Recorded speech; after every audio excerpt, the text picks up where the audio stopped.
Salut, salut, j'espère que tu vas bien.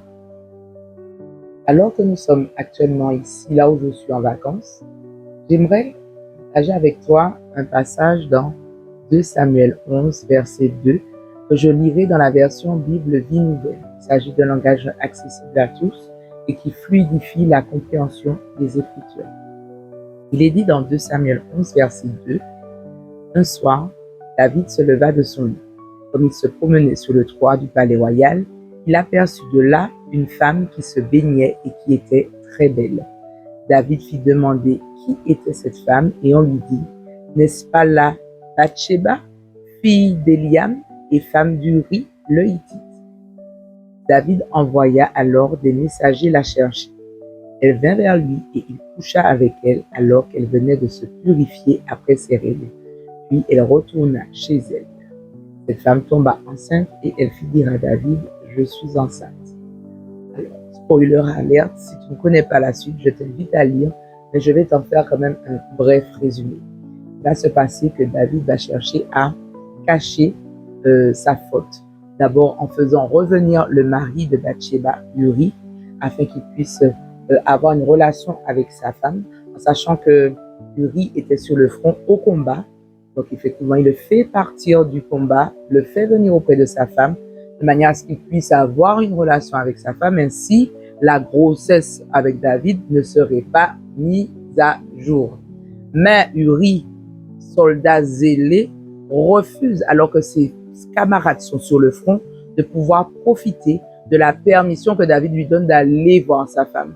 Résultat, ce que David va faire, il fera une lettre à un des officiers qui est sur le front pour lui demander de placer Uri dans une position dans le combat où on est sûr qu'il va se faire tuer. Voilà. Et ce qui va se passer, c'est qu'effectivement, Uri sera tué au combat. Pourquoi ce passage?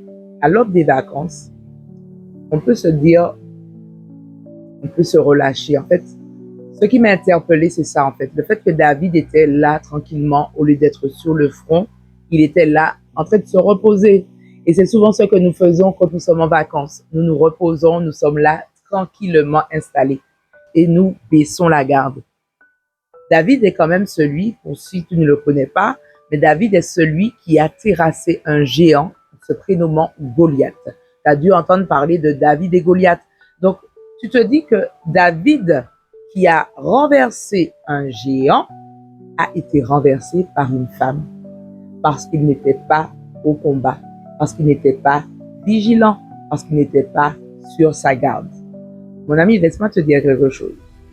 Même si tu n'es pas sur le front, je veux vraiment t'inviter à pouvoir garder ta vigilance.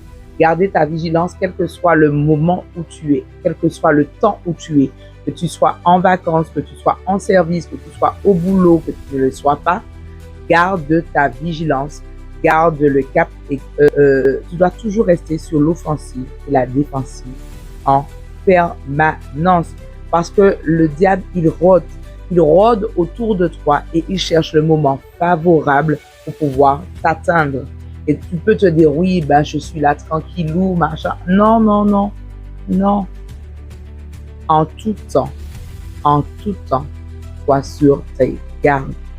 David, il était là, il était au repos, alors qu'on l'attendait sur le front. Et ça n'a pas loupé un moment d'égarement et a été lourd de conséquences pour lui. Parce qu'il n'était pas sur le front, il n'était pas vigilant. Oui, mon ami, tu dois te reposer, tu dois prendre le temps de te reposer, il n'y a pas de souci. Tu dois prendre le temps de prendre tes vacances. Mais n'oublie pas que vacances n'égale pas je dépose les armes. Tu es peut-être en vacances par rapport à ton boulot, tu es peut-être en vacances par rapport à ton état de santé. Mais sache que quand tu acceptes Christ dans ta vie, tu dois réellement garder la vigilance perpétuellement. Vraiment, c'était l'encouragement que je voulais te donner aujourd'hui, parce que moi-même, ça m'a fait du bien.